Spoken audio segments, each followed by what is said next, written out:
আজকের মেনু পোনা মাছের ঝোল। এই যে মাছ ভেজে রেখেছি, এই যে কড়াতে তেল আছে। এইখানে হচ্ছে আলু ডাটা দিয়ে করব, পেঁয়াজ কালো জিরা ফোড়ন দিয়ে। এখানে মশলা গ্রাইন্ড করে রেখেছি, মশলা বলতে বেশি কিছু না, ওই টমেটো, দুটো কাঁচা লঙ্কা, একটু আদা, জিরে।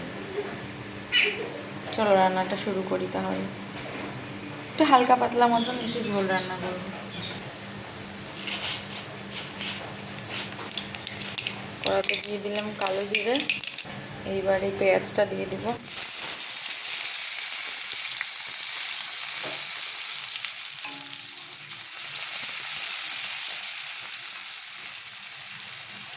এইবারে কেটে রাখা ডাটা আর আলুটাও দিয়ে দেবো, একসাথে ভাজা হতে যায়।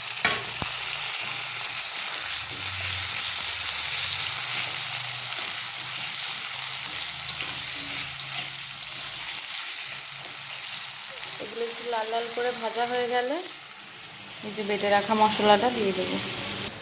এই যে হলুদ, এবার মাছের জন্য একটু হলুদ দিয়ে দেবো। একেবারে মশলাটার মধ্যেই দিয়ে দিচ্ছি।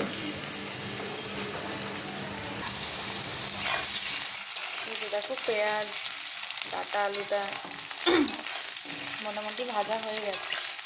পেঁয়াজটাও লাল লাল হয়ে গেছে, এর থেকে বেশি ভাজলে পুড়ে যাবে। এবার এতে মশলাটা দিয়ে দেবো।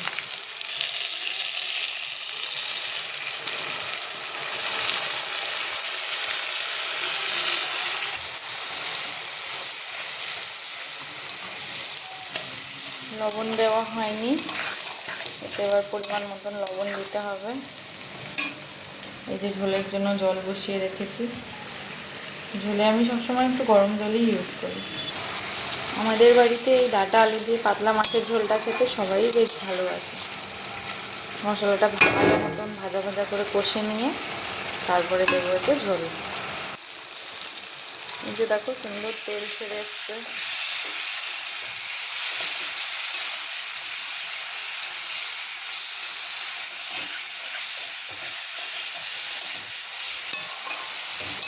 আর একটু ভাজা ভাজা করবো, পুরো যা জল আছে সবটা টেনে যাবে।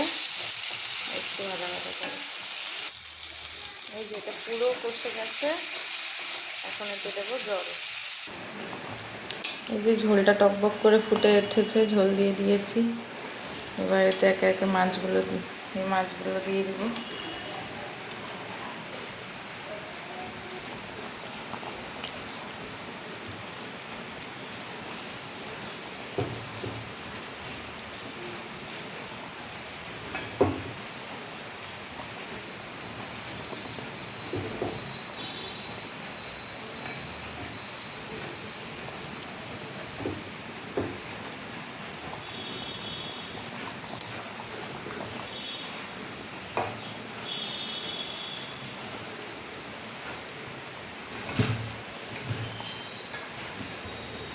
এবার কিছু গোটা কাঁচা লঙ্কা দিয়ে দেবো।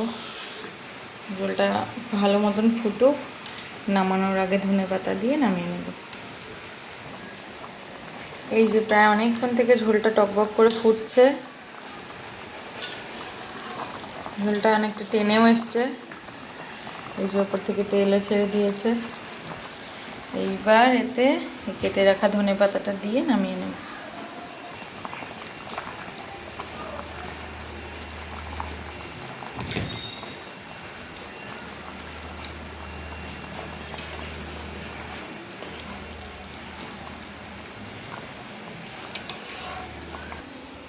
এই যে ধোয়া ওঠা গরম গরম মাছের ঝোল রেডি, নামিয়ে নিয়েছি। এটা খেতে দুর্দান্ত হয়।